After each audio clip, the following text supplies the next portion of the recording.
ജിൻഡോ ശരിക്കും പറഞ്ഞാൽ ആദ്യം വന്നപ്പോഴത്തേന് എല്ലാവരും പുള്ളിനെ ഈ ഒരു മണ്ടെന്ന് പറഞ്ഞിട്ട് പുള്ളി ഇത്രയും ഒരു ടോപ്പ് 5 വരെ എത്തി, അല്ലെങ്കിൽ പലരും പറയുന്നു ജിൻഡോയ്ക്ക് കപ്പ് കിട്ടാൻ ചാൻസ് ഉണ്ടെന്നൊക്കെ. അപ്പോൾ അത്രയും വരെ അയാൾ എത്തിയിട്ടുണ്ടെങ്കിൽ അയാൾ കഴിവുള്ള മനുഷ്യനാണെന്നാണ് ഞാൻ പറയുന്നത്.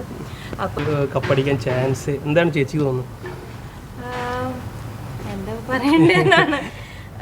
സീസൺ 6 എനിക്ക് തോന്നുന്നു ഈ പറഞ്ഞ പോലെ കുറേ പ്രത്യേകതകളൊക്കെ നിറഞ്ഞൊരു സീസണായിരുന്നു എൻ്റെ സീസണെ വെച്ച് കമ്പയർ ചെയ്യുമ്പം. പിന്നെ ഈ പറയുന്നത് പോലെ ആര് കപ്പടിക്കും എന്നുള്ളതിൽ എനിക്ക് വലിയ ഒരു സാധാരണ ഇപ്പോൾ അഖിൽമാരാരുടെ ഇപ്പം ഞാനൊക്കെ ഉണ്ടായിരുന്ന സീസണിൽ നമുക്കൊരു 3 വീക്സ് മുന്നേക്ക് തന്നെ അറിയായിരുന്നു അത് അഖിലേട്ടനായിരിക്കും കപ്പെന്നൊരു നമുക്കൊരു ഉറപ്പുണ്ടായിരുന്നു.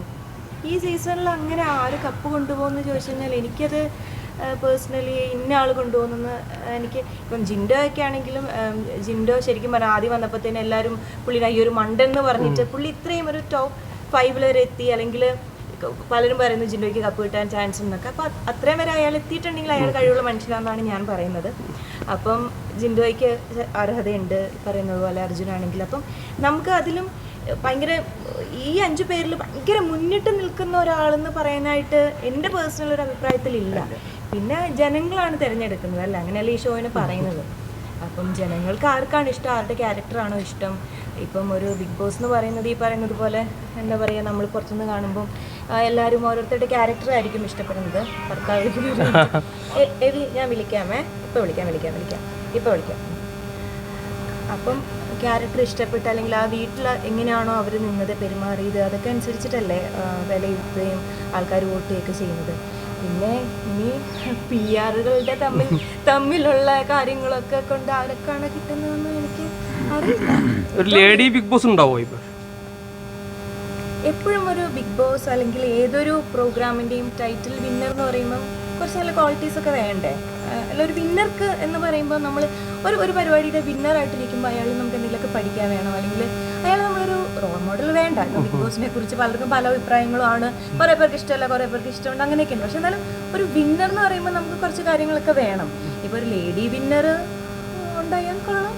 അതിപ്പം ഒരു വിന്നറായി കഴിഞ്ഞ് കഴിഞ്ഞാൽ ഇപ്പം എന്താ പറയേണ്ടത്, ലേഡി വിന്നർ വന്നു കഴിഞ്ഞാൽ നല്ലതാണ്. ഞാൻ ചോദിക്കട്ടെ, ഒരു ലേഡി എന്നോ ഒരാണെന്നോ ഒരു സ്ത്രീ എന്നൊന്നുമില്ല, എല്ലാവരും മനുഷ്യന്മാരാണ്.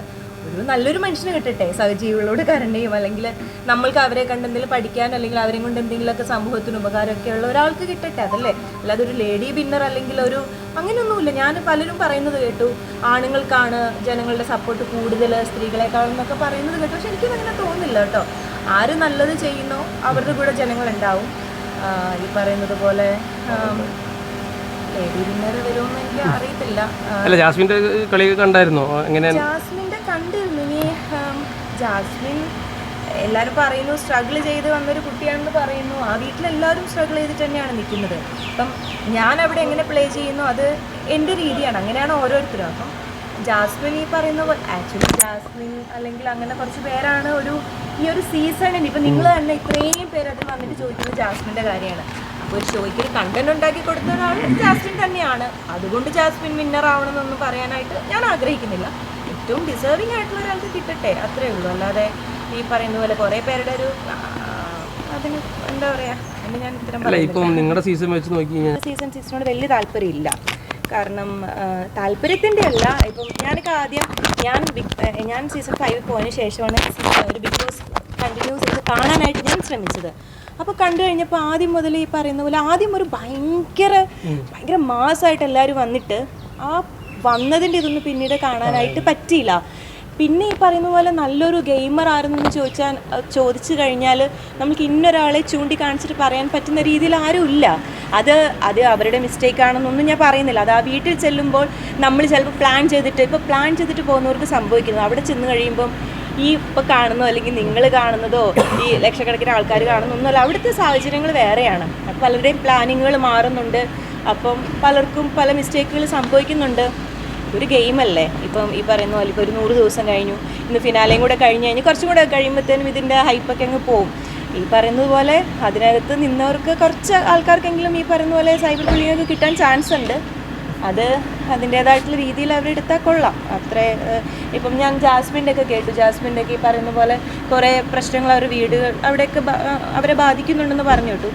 ആ കുട്ടി അതിനകത്ത് അവർ എന്താ പറയുക, അവരുടേതായിട്ടുള്ള കാര്യങ്ങൾ കൊണ്ട് കുറേ മിസ്റ്റേക്കുകൾ വന്നിട്ടുണ്ട്. അതൊരു ഷോയാണെന്ന് കരുതി അതിനെ വിട്ടിട്ട് ഇനി അവർ പുറത്ത് വരുമ്പം എല്ലാവരും ഈ പറയുന്നത് പോലെ ഭയങ്കരമായിട്ട് അറ്റാക്ക് ചെയ്ത് കഴിഞ്ഞാൽ ചിലപ്പം കുട്ടിക്കൊരു പ്രശ്നം വരാനുള്ള ചാൻസ് ഉണ്ട്. പക്ഷേ ഞാനിപ്പോഴും ചിന്തിക്കുന്നത് നമ്മൾ ആ വീട്ടിൽ എന്ത് ചെയ്തോ അതാണ് പുറത്തുള്ള ഒരു എന്താ പറയുക, നല്ലതാണെങ്കിലും ചീത്തയാണെങ്കിലും അല്ല, നമ്മൾ എന്ത് ചെയ്തോ അതിൻ്റെ ഉത്തരവാദിത്തം ഏറ്റെടുക്കാൻ നമ്മൾ തന്നെ തയ്യാറാവണം. അത് മറ്റുള്ളവരെ ജനങ്ങളെ കുറ്റം പറഞ്ഞിട്ട് കാര്യമില്ല, അല്ലെങ്കിൽ അവരവരൊന്നും കുറ്റം പറഞ്ഞിട്ട് കാര്യമില്ല. ഞാൻ എന്ത് ചെയ്തോ അതിൻ്റെ ഭവിഷ്യത്ത് അല്ലെങ്കിൽ നല്ലതാണെങ്കിലും ചീത്തയാണെങ്കിലും അത് ഞാൻ എടുക്കാൻ തയ്യാറാവണം എന്ന് തന്നെയാണ് എൻ്റെ ഒരു